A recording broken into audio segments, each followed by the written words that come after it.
سورہ ہم قرآن کی ترتیب کے لحاظ سے اس میں کوئی شک نہیں کہ سب سے پہلی سورہ ہے، اور جو مکمل صورتیں ایک جگہ نازل ہوئی ہیں پیغمبر کی بارگاہ میں، ان میں سے یہ پہلی صورت ہے۔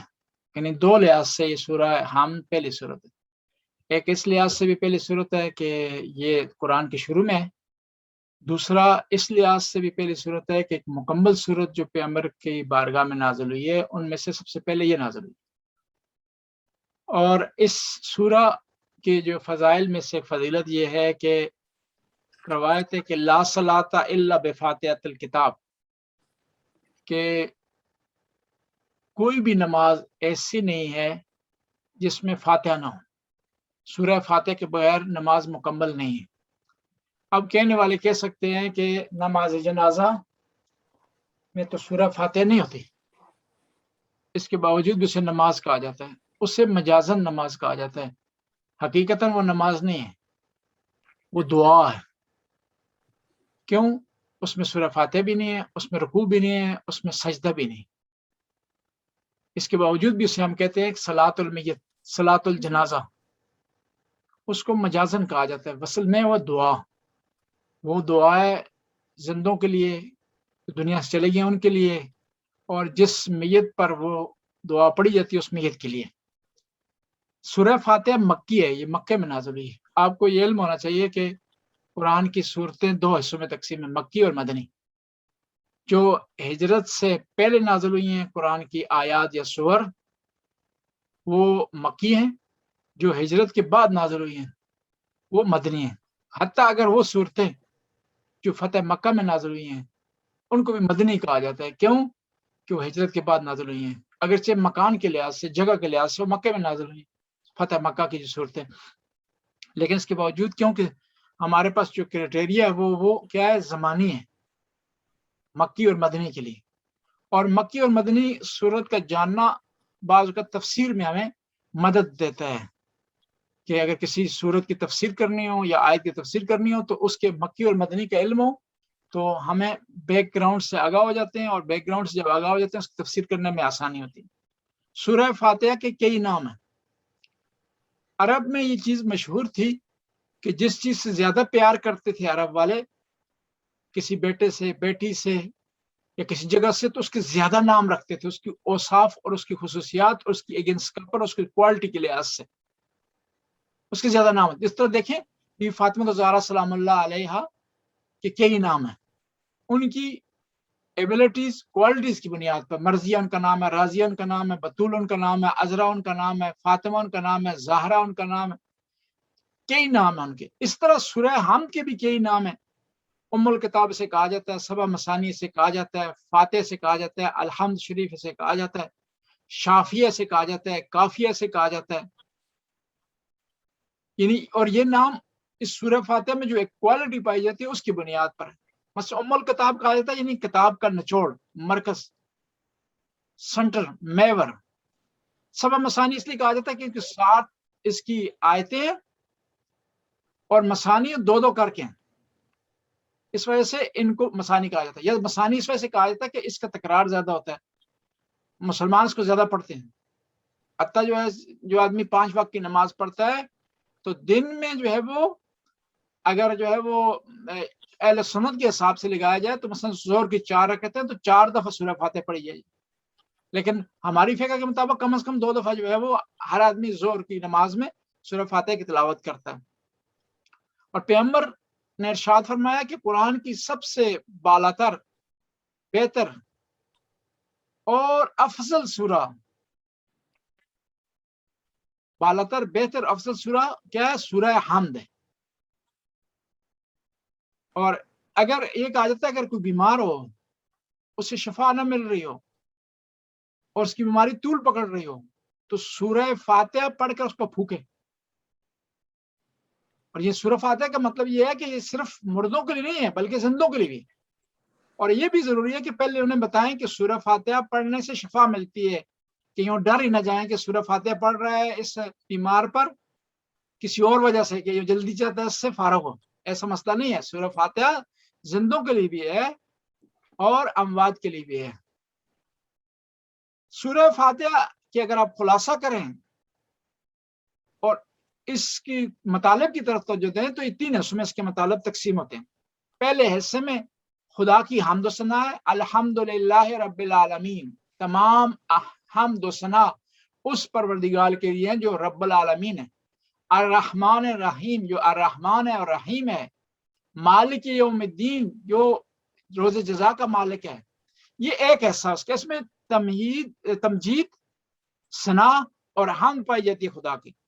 اور دوسرے حصے میں یہ ہے کہ جب انسان خدا کی حمد بجا لا چکا ہے تو اب اس کے لیے ضروری ہے کہ تمام دنیا سے کٹ جائے، اپنے باس سے کٹ جائے، اپنے دوستوں سے کٹ جائے، پیسے والوں سے کٹ جائے، جن کا مقام و جلا ان سے اپنے آپ کو جدا کر دے، اپنے آپ کو اللہ کے لیے خالص کر دے. ایاک نعبد و ایاک نستعین، اے خدایا ہم تیری عبادت کرتے ہیں اور تجھ ہی سے مدد مانگتے ہیں. اب کہنے والا کہہ سکتا ہے کہ جب ہم نے پڑھ رہے ہیں کہ خدایا تجھ ہی سے مدد مانگتے ہیں تو یہ یا علی مدد کہنا، یا رسول اللہ مدد کہنا، یا فاطمہ کہہ کر کے پکارنا اور ادرکنی کہنا، یا صاحب زمان ادرکنی کہنا، آیا یہ اس کے منافی نہیں ہے، اس کے مخالف نہیں ہے، اس کے اگینسٹ نہیں ہے؟ جواب اس کا یہ ہے کہ خدا کو انسان پکارتا ہے لیکن اس کو پکارنے کے لیے وسیلہ چاہیے، اس کو پکارنے کے لیے واسطہ چاہیے، اس کو پکارنے کے لیے ایک راستہ چاہیے انسان کو. وہ راستہ سب سے بہترین راستہ آل بیت کا راستہ ہے، سب سے بہترین راستہ محمد و آل محمد کا راستہ ہے.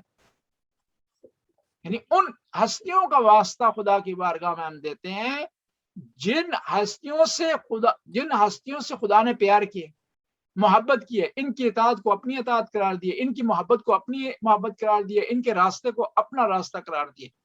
تو اس میں کوئی حرج نہیں. ہاں حرج تب ہے کہ ہم آل بیت کو خدا کے مقابلے میں لے آئیں، خدا کے مقابلے میں لے آئیں اور ان آل بیت علیہ السلام کو خدا جیسا سمجھیں تو پھر حرج ہے. لیکن اگر واسطے کے طور پر پیش کیا جائے تو کوئی حرج نہیں ہے. اس کی بہت زیادہ مثالیں جو ہے قرآن میں موجود ہیں، تاریخ میں موجود ہیں، خود پیغمبر کی زبان مبارک سے موجود ہیں کہ پیغمبر نے اپنی آل بیت کا واسطہ دے کر خدا سے مانگا. جب نبی مکرم اسلام اللہ کے بعد سب سے بہترین بالاتر ہستی خدا کی بارگاہ میں جب پیش ہوتی ہے تو اپنے آل بیت کا واسطہ دیتی ہے. تو جب وہ واسطہ دے سکتی ہے تو ہمارے لیے بھی کوئی حرج نہیں، بلکہ ثواب ہے، بلکہ اجر ہے، بلکہ دعا کی قبولیت کا سبب ہے. دوسرا یہ یعنی اس سورہ حمد کا دوسرا ایسا یہ ہے کہ انسان دنیا سے کٹ جائے، صرف خدا کا حضور حاضر ہو. تیسرا ایسا یہ ہے کہ جب خدا کی حمد و ثنا بجا لا چکا ہے، دنیا سے کٹ چکا ہے، کمال انقطاع اس کو حاصل ہو گیا دنیا سے، اب وہ اپنی عرضی پیش کرے، اپنی درخواست پیش کرے، اپنی ریکویسٹ پیش کرے. وہ کیا ہے؟ اہدنا الصراط المستقیم، خدایا تو ہمیں سیدھا راستہ دکھا. صراط الذین انعمت علیہم، ان لوگوں کا راستہ دکھا کہ جن پر تو نے انعام کیا ہے،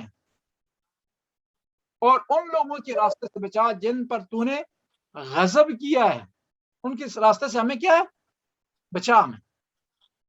اب اسی طرح اسی سورت کے خلاصے کے بارے میں امام جعفر صادق علیہ السلام ارشاد فرماتے ہیں السورۃ التی اولها تمہید واوسطها اخلاص واخرها دعاء، وہ سورت جس کا پہلا حصہ خدا کی حمد پر مشتمل ہے، درمیانہ حصہ اخلاص پر مشتمل ہے، اور آخری حصہ دعا پر مشتمل ہے، وہ سورہ حمد ہے.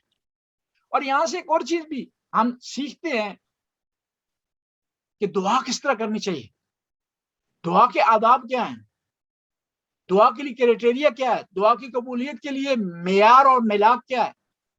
اس کے لیے معیار خدا نے ہمیں سورہ حمد میں دکھا دیا کہ سب سے پہلے خدا کی حمد کریں، ثنا کریں، تعریف کریں، پھر اپنے آپ کو خالص کریں خدا کے لیے، اور تیسرے مرحلے میں آپ کیا کریں؟ پھر دعا مانگیں. اور پھر یہ بتایا گیا کہ دعا کیا مانگنی چاہیے. اہدنا الصراط المستقیم، سب سے بہترین دعا یہ کہ خدایا ہمیں سیدھا راستہ دکھا. اور یہ دعا جامع اور کامل ہے، کمپریہنسو دعا ہے. اس میں دنیا بھی آ جاتی ہے، آخرت بھی آ جاتی ہے. کیونکہ اس دنیا میں اگر آپ کا راستہ سیدھا ہوگا، آپ صحیح راستے پر ہوں گے تو آخرت آپ میں کامیاب ہو جائیں گے. اس دنیا میں صحیح راستے پہ صحیح ہوں گے تو حلال و حرام کا خیال رکھیں گے، واجبات کو بجا لائیں گے، محرمات سے بچنے کی کوشش کریں گے، تو اسی بنیاد پر آخرت کا راستہ کا صحیح ہوگا۔ پھر یہ کیا کہا گیا کہ ماڈل کے طور پر بھی ضروری ہے کہ انسان راستے کو اپنائے۔ ماڈل جو ہے وہ بہت زیادہ امپورٹنٹ ہے کہ ہم نے کہہ دیا اہدنا الصراط المستقیم، خدایا میں سیدھا راستہ دکھا، اب اس کے لیے ماڈل کون ہے؟ انعمت صراط الذین انعمت علیہم، اے خدایا ان لوگوں کا راستہ سکھا جن پر تو نے انعام کیے۔ اب ایک معیار کلی دے دی ہے کہ جن پر تو نے انعام کیے، وہ کون لوگ ہیں؟ وہ لوگ قرآن کہہ رہا ہے من یطع اللہ ورسولہ فاولئک مع الذین انعم اللہ علیہم من النبیین والصدیقین والشہداء والصالحین، کہ جن لوگوں پر خدا نے انعام کیا وہ کون ہیں؟ جنہوں نے اللہ کی اطاعت کی ہے، رسول کی اطاعت کی ہے، اور وہ لوگ ان لوگوں کے ساتھ ہیں کہ جن پر خدا نے انعام کیا ہے۔ وہ کون ہیں؟ نبی ہیں، صدیقین ہیں، شہداء ہیں، نیک لوگ ہیں۔ اب اس آیت کا بہترین مصداق اور بہترین اس کی جو ہے وہ مصداق، اور جہاں یہ آیت فٹ آتی ہے، وہ آل بیت کی ہستیاں من النبیین، وہ نبیوں میں سے ہیں۔ اب آپ کہہ سکتے ہیں کہ آل بیت تو نبیوں میں سے نہیں ہے، نہیں، نبی نہیں ہے آل بیت، لیکن پیغمبر نے فرمایا حسین منی وانا من الحسین، میں حسین سے ہوں، حسین مجھ سے ہے۔ ان نبیوں میں سے کون ہے؟ حسین، حسین علیہ السلام۔ یا علی انت منی وانا من، تو مجھ سے ہے، میں تجھ سے ہوں۔ پھر بعد میں کہا صدیقین، اور وہ صدیقین میں سے ہے۔ امام علی فرماتے ہیں کہ انا صدیق الاکبر و فاروق الاعظم، میں صدیق اکبر ہوں اور میں فاروق اعظم ہوں، اور میرے بعد جو بھی دعویٰ کرے گا صدیق اکبر ہونے کا یا فاروق اعظم ہونے کا، وہ کیا ہے؟ کذاب ابتر، وہ کیا ہے؟ جھوٹا ہے، وہ خطا پر ہے۔ پھر میں وہ شہداء، اور یہ لوگ جن پر خدا نے انعام کیا وہ شہداء ہیں۔ میں آپ سے پوچھتا ہوں، شہداء کربلا سے بڑھ کر کسی کا مقام ہے؟ نہیں، کسی کا مقام نہیں۔ سید الشہداء من الاولین والآخرین جو ہستی ہے امام حسین ہے۔ بس ہم اگر اس آیت کے مصداق پر بھی اگر ٹھہریں تو اس آیت کے ایک ایک فرد کا بہترین مصداق آل بیت علیہ السلام والصالحین، اور وہ لوگ جو کہ صالحین ہیں، اور حتیٰ جو ہے وہ اتنا صالحین کا مرتبہ آل بیت کو ملا کہ بعض ان ہستیوں میں سے، بعض کے القاب میں سے ابا صالح ہے، ابا صالح مہدی، یعنی نہ فقط صالحین ہے بل صالحین سے بڑھ کر ابا صالح، جیسے ابا عبداللہ، عبودیت کی انتہا، نیک ہونے کی انتہا۔ بس اس سورہ میں اس کو 3 حصوں میں جو ہے وہ خداوند تعالیٰ نے تقسیم کیا ہے، ایک لحاظ سے، اور 2 حصوں میں تقسیم ہے ایک اور لحاظ سے۔ پہلے لحاظ سے 3 حصوں میں تقسیم ہے۔ پہلے اس آیت میں، پہلے صورت میں خدا کی حمد بجا لاتے ہیں، پھر اپنے آپ کو خدا کے لیے خالص کرتے ہیں، پھر آخر میں خدا کی بارگاہ میں دعا مانگتے ہیں۔ یعنی دعا میں بھی خدا نے ہمیں سکھایا ہے کہ نیک لوگوں کے راستے پر چلنا ہے اور برے لوگوں کے راستے سے بچنا ہے۔ یعنی پوری کائنات میں، پوری کائنات چاہے دینی لحاظ سے ہو چاہے دنیاوی لحاظ سے ہو، نفی اور اس بات پر، یعنی ایک چیز کو آپ نے اپنا انانا ہے اور ایک چیز کو آپ نے ریجیکٹ کرنا ہے، تو تب جو ہے وہ آپ کا دین مکمل ہوگا۔ خدا کو ماننا ہے، شرک کی نفی کرنی، اچھائی کو اپنانا ہے، برائی کو چھوڑنا، واجبات کو اپنانا ہے، محرمات سے بچنا ہے، نیک لوگوں کی سیرت پر چلنا ہے، برے لوگوں سے دور رہنا ہے۔ یہ آسان الفاظ میں کہہ دوں، تولا اور تبرہ کریں گے تو دین آپ کا مکمل ہوگا۔ ان میں سے اگر کوئی ایک چیز بھی کم ہوگی، تولا نہیں ہوگا پھر بھی دین مکمل نہیں ہے، تبرہ نہیں ہوگا پھر بھی دین مکمل نہیں۔ تولا اور تبرہ کیا ہے؟ تولا یہ ہے کہ آل بیت سے محبت کرنا، نبی پاک اور ان کی آل سے محبت کرنا، ان کی سیرت کو اپنانا، ان کو فالو کرنا، ان کے راستے پر چلنا۔ تبرہ یہ ہے کہ آل بیت کے دشمنوں سے نفرت کرنا، آل بیت کے دشمن کے راستے سے بچنا، اس راستے کو ایوائڈ کرنا، اس سے دوری اختیار کرنا، یہ کیا ہے؟ تبرہ ہے۔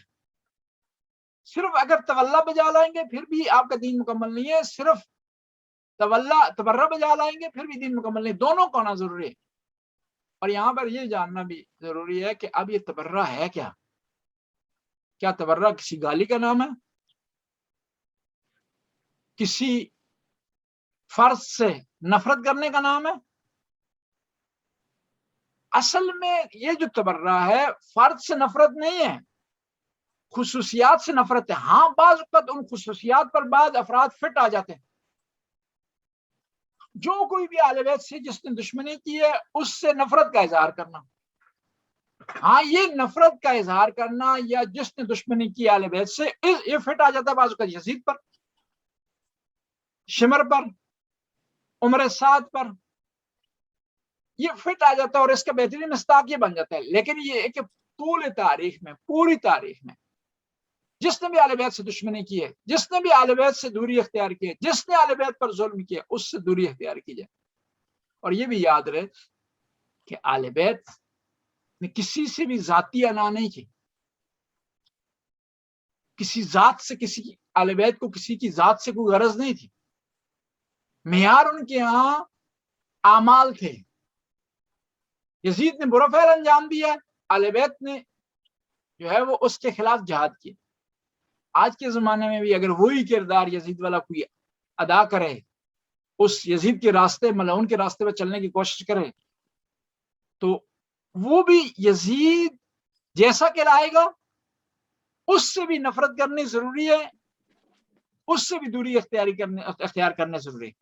میں عرض کر رہا تھا کہ اس صورت کے ایک اور لحاظ سے دو حصے ہیں۔ ایک ایسا یہ ہے کہ بندے کا کلام ہے رب سے، اور دوسرا ایسا اس کے رب کا کلام بندے سے۔ یعنی اس سورہ کو اسی لیے کہا جاتا ہے کہ نماز میں پڑھنا واجب ہے، کہ نماز میں انسان اپنے رب سے ہم کلام ہوتا ہے، اور پھر اس کے مقابلے میں ہمارا رب ہم سے ہم کلام ہوتا ہے۔ یہاں بھی پڑھ رہے ہیں الحمدللہ رب العالمین الرحمن الرحیم مالک یوم الدین ایاک نعبد و ایاک نستعین۔ یہ ہم یہاں ایک لحاظ سے یہ ہم کلام کر رہے ہیں، لیکن جب دوسری طرف سے خدا ہمیں ہدایت کر رہا ہے، ہمیں بتا رہا ہے کہ کن لوگوں کو راستے کی دعا کرنی چاہیے، کن لوگوں کے راستے پر چلنا چاہیے، کن لوگوں کے راستے سے اجتناب کرنا چاہیے، یہ ایک لحاظ سے خداوند تعالیٰ میں گائیڈ کر رہا ہے۔ گویا وہ خدا اپنے بندے سے ہم کلام ہو رہا ہے، یہ بندے نے مانگا ہے، خدا اس کا جواب دے رہا ہے۔ بس اس سورہ سے ہمیں جو چیز اہم امپورٹنٹ ملتی ہے وہ یہ ہے کہ بندے کو خدا کے لیے خالص ہونا چاہیے، اور دوسرا جو پوائنٹ اس سورت سے ملتا ہے وہ یہ ہے کہ ہمیں دعا میں کیا مانگنا چاہیے۔ ہم بعض اوقات اس عظیم رب، اس کریم رب، اس بے انتہا قدرت کے مالک رب سے بعض اوقات چھوٹی چیزیں مانگتے ہیں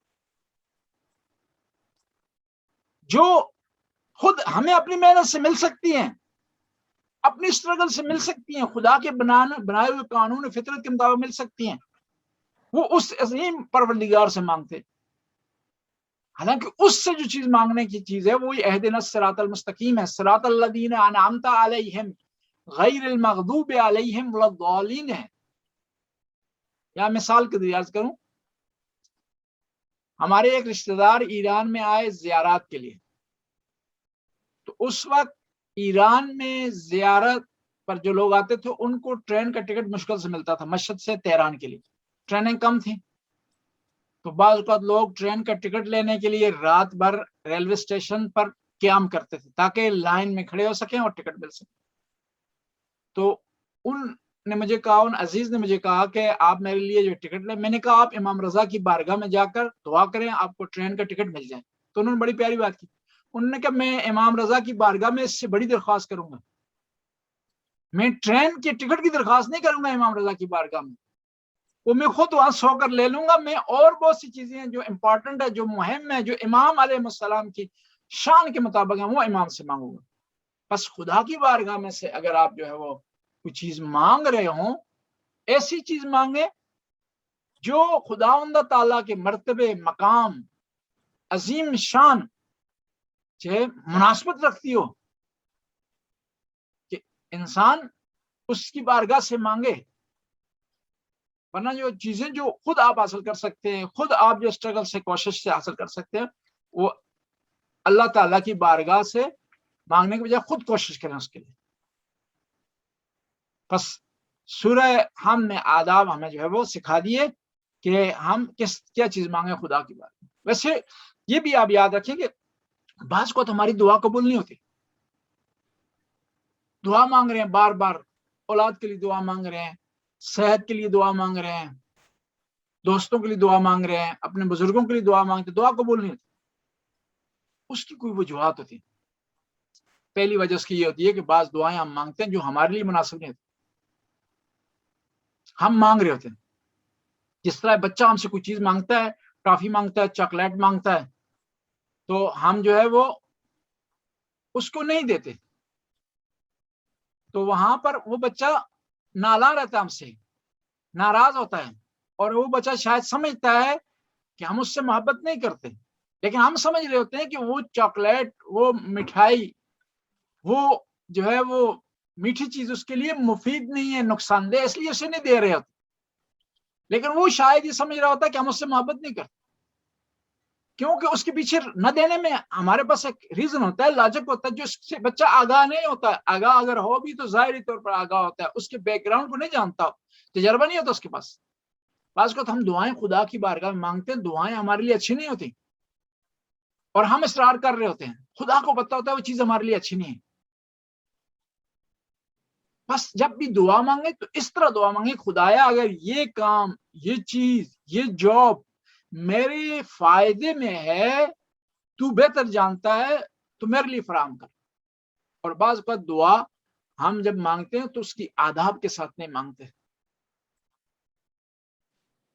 امام جعفر صادق علیہ السلام سے کسی نے سوال کیا کہ مولا ہم کیا کریں کہ ہماری دعا قبول ہو جائے، دعا ریجیکٹ نہ ہو؟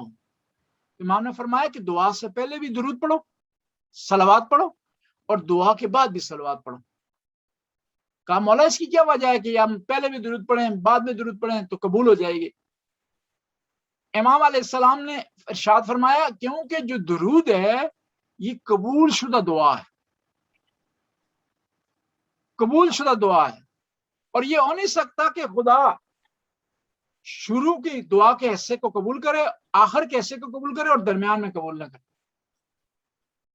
بس ضروری ہے کہ جب بھی ہم دعا مانگیں، دعا سے پہلے خدا کی حمد و ثنا بجا لانے کے بعد درود پڑھیں، دعا مانگیں، اور پھر آخر میں درود پڑھیں، تاکہ ہماری دعا جو ہے وہ قبول ہو جائے. اور پھر بعض اوقات ہیں دعا قبول ہونے کی.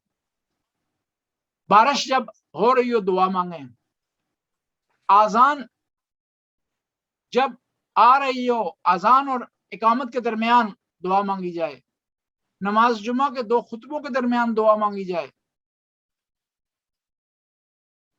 والد کے چہرے کی طرف دیکھ کر کے شفقت کی نگاہوں سے دیکھنے کے بعد دعا مانگی جائے، والدہ سے ریکویسٹ کی جائے کہ وہ دعا مانگیں، والد سے ریکویسٹ کی جائے وہ دعا مانگیں، کربلا میں تشریف رکھتے ہوں تو امام حسین کے گنبد کے نیچے دعا مانگی جائے. یہ ایسے مقامات ہیں جہاں دعا ریجیکٹ نہیں ہوتی. بس خداوند تعالیٰ نے ہمیں سورہ حم نے سکھا دیا ہے کہ کس طرح جو ہے دعا مانگنی چاہیے. بس آج کے درس کے ہی ہم جو ہے وہ کلوز کرتے ہیں. انشاءاللہ نیکسٹ جو ہے وہ سیٹرڈے کو ہم سورہ بقرہ کی تفسیر جو ہے وہ شروع کریں گے. ابھی کوئی سوال ہو کسی مومن کے ذہن میں یا کسی بچی کے ذہن میں تو وہ پوچھ سکتے ہیں.